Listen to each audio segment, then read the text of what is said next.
नमस्कार विद्यार्थी मित्रांनो, आपल्या सगळ्यांचं स्वागत. विद्याभारतीच्या ई पाठशाळेतर्फे आपल्या सगळ्यांचं स्वागत करतो. आपल्या सगळ्यांना माहिती आहे की विद्याभारती ही अखिल भारतीय शिक्षण संस्था आहे. या 5 आधारभूत विषयाला घेऊन हे कार्य करत असतं. त्यामध्ये योग हा एक त्याचा अंग आहे आणि योग मध्ये समजा आपण बघितलं तर अष्टांग योग ही एक जीवन पद्धती आहे. अष्टांग योग यम, नियम, आसन, प्राणायाम, प्रत्याहार, धारणा, ध्यान आणि समाधी असे आहेत. सगळ्यात पहिले यम. आपल्या सगळ्यांना माहित आहे की यम आपण सगळे घाबरत असतो, पण यम ही योगशास्त्रामध्ये अष्टांग योग मध्ये पहिला नियम आहे, ज्याला आपण सार्वभौम महाव्रत सामाजिक नियम असं म्हणतात. यमपालन केल्याने वाईट विचार योग साधकाच्या चित्तात प्रवेश करत नाही व बोध मनातून व स्मरणातून मद, मत्सर, क्रोध व वाईट विचार गेल्यावर अबोध मनातील वाईट विचार सुद्धा निघून जातात आणि त्यामुळे वर्तनात मानसिक निकोपता व सरलता येत असते. विद्यार्थी मित्रांनो, याच्यामध्ये पहिला एक अंग आहे अहिंसा, म्हणजे कोणाचीही हिंसा न करणे, काया, वाचा आणि मनाने सुद्धा. आपल्याला एक उदाहरण याच्यामध्ये देता येईल. भगवान गौतम बुद्धांचं आहे, भगवान महावीरांचं आहे. दुसरा नियम आहे सत्य. नेहमी खरे बोलावे, खरे वागावे, खरे विचार आचरणात आणायचे. असं म्हणतात किंवा सत्यम ब्रूयात प्रियम ब्रूयात. रघुकुल रीत चली आई, प्राण जाय पर वचन न जाय, असं योगशास्त्र सांगत असतं. अस्तेय म्हणजे काया वाचा मनाने सुद्धा कोणाचीही वस्तू किंवा काहीही चोरी न करणे म्हणजे अस्तेय आहे. चौथा अंग आहे ब्रह्मचर्य. आपल्या सगळ्यांना माहिती आहे की भगवान हनुमान जे होते हे ब्रह्मचारी होते, पण योगशास्त्र असं म्हणतं की बा काया वाचा मनाने पासून कोणत्याही विकारांपासून दूर राहणे म्हणजे ब्रह्मचर्य होय. याचा अर्थ ब्रह्मचर्य मनुष्याला एक चांगली प्रतिष्ठा प्राप्त करून देते, यालाच ब्रह्मचर्य असं म्हणतात. पाचवं यम आहे अपरिग्रह. संत कबीरांचं उदाहरण आहे की शब्द, स्पर्श, रूप, रस आणि गंध या सगळ्या विषयातून कोणत्याही सामुग्रीचा संग्रह न करणे म्हणजे अपरिग्रह आहे. तर मित्रांनो, पहिला अंग हा यम आहे. दुसरा आपल्याला माहिती आहे की नियम, दॅट इज कॉल्ड डिसिप्लिन. नियम हे व्यक्तिगत विकासाचे एक साधन आहे. मनोवृत्तीचं नियम करणे, अर्थात नियम म्हणजे अंतर्गत व बाह्य अंतर्गत शुद्धता असणे, मानसिक शांती ठेवणे, शरीर व मनाला चांगले वळण लावणे, स्वतःचे कार्य निष्ठेने करणे, कुणाच्या तरी प्रेरणेने वागणे, हा सगळा एक नियम झाला. मित्रांनो, या नियमाचे सुद्धा 5 अंग आहेत. त्यातला आपण सगळ्यात पहिले बघणार आहे शौच, that is called purity. Internal आणि एक्सटर्नल ही आपण करतच असतो. दुसरा आपला आहे संतोष. अनुकूल प्रतिकूल अशी स्थिती प्राप्त झाली तर मन शांत राहणे यांना आपण संतोष असे म्हणतो. तिसरा नियम मधला अंग आहे ज्याला तप असं म्हणतात. आपल्याला माहिती आहे की अर्जुनाने तप केला होता, भक्त प्रल्हादाने तप केला होता. मग तप सुद्धा बॉडी, माइंड अँड इंटेलेक्च्युअल म्हणजे काया वाचा मनाने आत्मसंयमन करण्याची पराकाष्ठा करणे. उदाहरणार्थ उपवासाने किंवा इतर उपायांनी देहाचा संयम करणाऱ्याला शारीरिक तप असं म्हणतात. चौथा आहे स्वाध्याय, that is called self study, स्वाध्याय.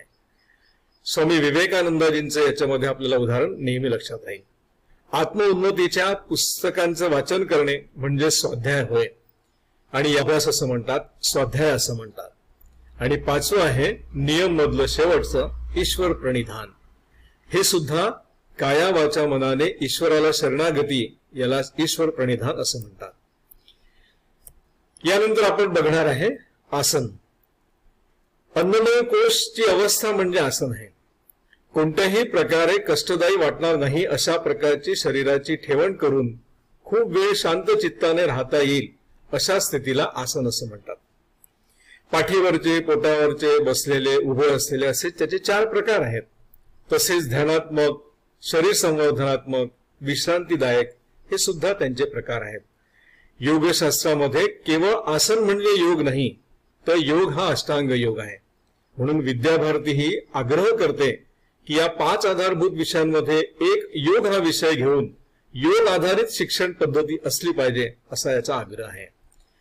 आता या अष्टांग योग मधला आपण नंतरचा आसन क्रिया बघणार किंवा अंग बघणार, त्याला प्राणायाम असं म्हणतात. हे प्राणमय कोशाशी संबंधित आहे. थोडक्यामध्ये मित्रांनो तुम्हाला असं लक्षात येईल की श्वास घेणे म्हणजे पूरक, श्वास रोखणे म्हणजे कुंभक आणि प्रश्वास करणे म्हणजे रेचक, असं तीनही मिळून प्राणायाम होतो. पण आता या प्राणायाम मध्ये सुद्धा 9 प्रकार आहेत. यातला पहिला आपण एक प्रकार बघणार आहे, ज्याला सूर्यभेदन प्राणायाम असं म्हणतात. दुसरा प्रकार आहे उज्जाई प्राणायाम, तिसरा प्रकार आहे सितकाई प्राणायाम, चौथा प्रकार आहे शीतली प्राणायाम, पाचवा प्रकार आहे भस्त्रिका प्राणायाम, सहावा प्रकार आहे भ्रामरी प्राणायाम, सातवा मूर्छा, मग आठवा प्लाविनी आणि मग 9वा आहे नाडी शोधन प्राणायाम. असे अनेक प्रकार ह्या सगळ्या याच्यामध्ये आपल्याला लक्षात येईल. याचा आपण अभ्यास पण करत असतो, आपल्याला अभ्यास करून घेणारे साधक पण आपल्याला मिळतात.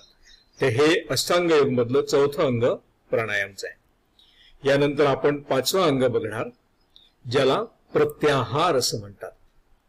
मित्रांनो, हे मनोमय कोशशी संबंधित आहे. प्रत्याहार म्हणजे अंतर्मुख होण्याची प्रक्रिया.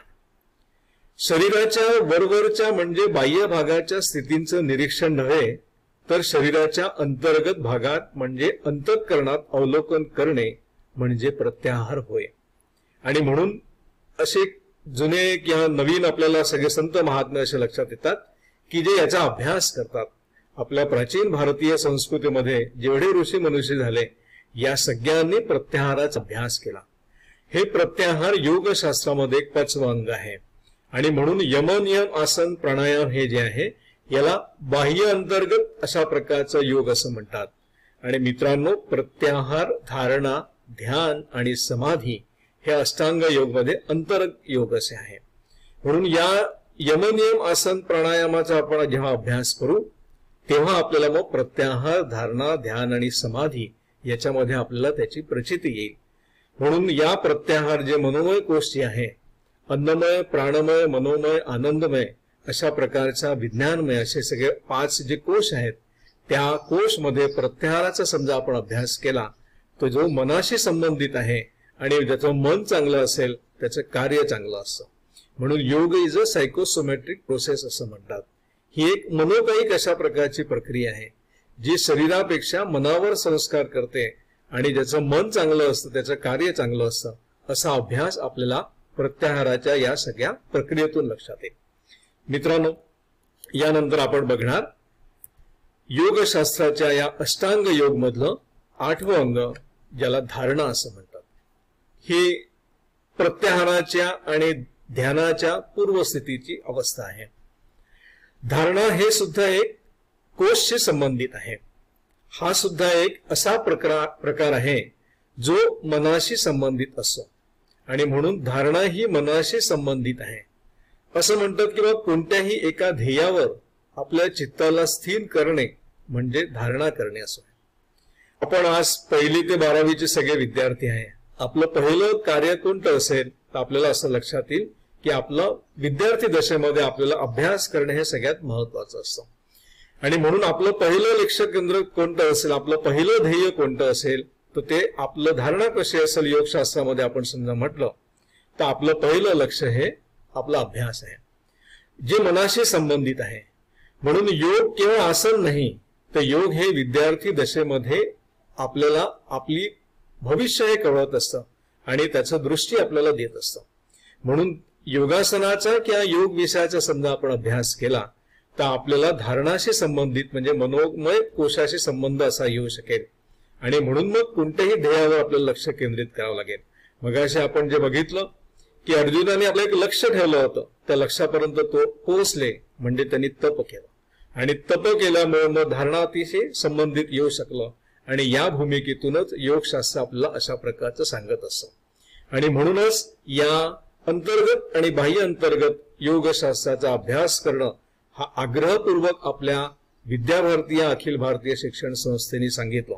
आणि म्हणून विद्याभारती असं म्हणतं की बा योग आधारित शिक्षा पद्धती असलं पाहिजे, याचा आग्रह अशा प्रकारचा. मित्रांनो, लास्ट बट वन म्हणजे 7वं आपलं अंग आहे ज्याला आपण ध्यान असं म्हणतात. आपल्या सगळ्यांना माहिती आहे याला मेडिटेशन असं म्हणतात. हे विज्ञानमय कोश यशाशी संबंधित आहे. स्वामी विवेकानंदांनी असं म्हटलं की बा जग, व्यक्ती सगळे जे आहे हे विज्ञानमय असलं पाहिजे. आणि म्हणून मागच्या शतकामध्ये विवेकानंदांनी एक विज्ञान दृष्टी संपूर्ण समाजाला दिली. तर ते केवळ या ध्यानाच्या या सगळ्या प्रक्रियेतून आपल्या सगळ्यांना लक्षात येईल. ध्यानाची थोडक्यामध्ये आपण व्याख्या बघितली तर ज्या ध्येयावर चित्त स्थिर केलं असेल ते चित्त तिथून कुठे न जाता त्याच ध्येयावर ते चित्त राहणं म्हणजे ध्यान करणं आहे. आणि म्हणून अशा प्रकारची ध्यान अवस्था आपल्याला दैनंदिन जीवनामध्ये आणता आली पाहिजे, आणली पाहिजे. योगशास्त्र असं म्हणतं की पदस्थ ध्यान, रूपस्थ ध्यान, पिंडस्थ ध्यान आणि रूपातीत ध्यान असं म्हणतात. असे याचे 4 प्रकार आहेत. पण असंही म्हणता येईल की बा ध्यान किया नहीं जाता ध्यान हो जाता है. म्हणून या विज्ञानमय कोशाशी संबंध समजा आपल्याला आणायचा असेल तर आपल्याला दैनंदिन ध्यान करणं हे आवश्यक आहे. ज्याचं चित्त स्थिर असेल त्याचं कार्य हे चांगलं असतं. म्हणून योगशास्त्रामध्ये योग चित्त वृत्ती निरोधा अशा प्रकारची व्याख्या पण केली आहे. म्हणून त्या चित्ताला स्थिर ठेवण्याची प्रक्रिया अशा या ध्यान अवस्थेतून आपल्या सगळ्यांना मिळत असतं. आणि म्हणूनच प्रति दिवशी प्रति काही काळ काही वेळ हे ध्यान करणं आवश्यक आहे. मी नेहमी उदाहरण देतो की प्रत्येकाचं वय जितकं असेल त्यांनी तितके मिनिटं ध्यान केलं पाहिजे. जसं आता आपण सगळे 1ली ते 12वीचे विद्यार्थी असतात तर कोणी 13 वर्षाचं असेल तर त्या विद्यार्थ्यांनी 13 मिनिटं हे ध्यान दैनंदिन केलं पाहिजे. एखादा 12वीतला विद्यार्थी हा 17-18 वर्षाचा असेल तर त्यांनी ठरवलं पाहिजे की मी माझ्या जीवनामध्ये प्रति दिवस 17 मिनिटं मी दररोज ध्यान करील. तर मित्रांनो, ही ध्यान अवस्था म्हणजे योगशास्त्रामध्ये अत्यंत महत्वपूर्ण आहे आणि आपलं चित्त स्थिर ठेवण्याचं कार्य यामधून म्हणतात. म्हणून असं म्हणतात की बा योगेन योगः ध्यातः योगात योगः प्रवर्तते. योग एक जीवनशैली आहे, योग एक व्याख्या आहे, योग एक जीवन पद्धती आहे. या जीवन पद्धतीचा अवलंब करणे म्हणजेच विद्याभारतीच्या शिक्षण संस्थेशी आपण समरस होणे अशा प्रकारचं आपल्याला म्हणता येईल. मित्रांनो, शेवटचा याचा अंग आहे समाधी. ही समाधी अवस्था आपल्या सगळ्यांना माहिती आहे की या अवस्थेमध्ये येणं फार कठीण असतं. रामकृष्ण परमहंस जे आहेत हे या अवस्थेमध्ये आपल्याला दिसतील, आपल्याला आलेले बघता येईल. हे आनंदमय कोशशी संबंधित आहे. ज्याचा आनंद संपूर्ण जीवनामध्ये कुठे नसेल तो समाधीत आहे. ज्या ध्येयाचं चित्त ध्यान करीत असतं त्या ध्येयाशी एकरूप होऊन जाणे, नंतर ते सर्व विसरून जाऊन शरीर भावही विसरणे म्हणजे समाधी होय. आणि अशा प्रकारची समाधी अवस्था आपल्याला प्रति दिवशी पण आणता येईल. परमपूजनीय श्री गुरुजींचं उदाहरण, ते अष्टांग योगी होते, अजानुबाहू होते आणि या मागच्या शतकामध्ये ते खरेच योगी होते. ती समाधी अवस्था दैनंदिन जीवनामध्ये पण ते करायचे. मैं नाही तू हीच ही संकल्प त्यांनी दिली आणि हीच संकल्पना आपल्याला या समाधीतून मिळत असते. अशा प्रकारच्या या विद्याभारतीच्या ही पाठशाळेमधल्या आपल्या सगळ्या विद्यार्थ्यांसाठी आपण या सगळ्या प्रकारचा प्रयत्न करत आहोत. आणि अशा प्रकारचा प्रयत्न करणे हेच आपल्या संपूर्ण शिक्षणाला एक आयाम देणे अशा प्रकारचं आहे. आणि योग ही एक जीवनशैली आहे. जसं मी म्हणालो त्या योगालाच आपण समजा समोर नेलं ते एक आदर्श नागरिक, एक राष्ट्रभक्त नागरिक आपण तयार होऊ शकतो. आणि योगशास्त्र हा एक जीवनातला महत्वपूर्ण अंग आहे अशा प्रकारचा आपण बघू. या भूमिकेतून असा प्रकारचा प्रयत्न केला. या योग विषयासंदर्भात समजा आपल्याला कुठल्याही प्रकारची समस्या असेल तर मला तुम्ही या मेलवर किंवा माझ्या फोनवर किंवा मोबाईलवर किंवा व्हॉट्सअपवर तुम्ही प्रश्न विचारू शकता. तुम्हाला भविष्याच्या उज्ज्वल भविष्याच्या शुभेच्छा देऊन मी माझ्या संपूर्ण शब्दांना आणि या सगळ्या योग पाठशाळेला विराम देतो. धन्यवाद.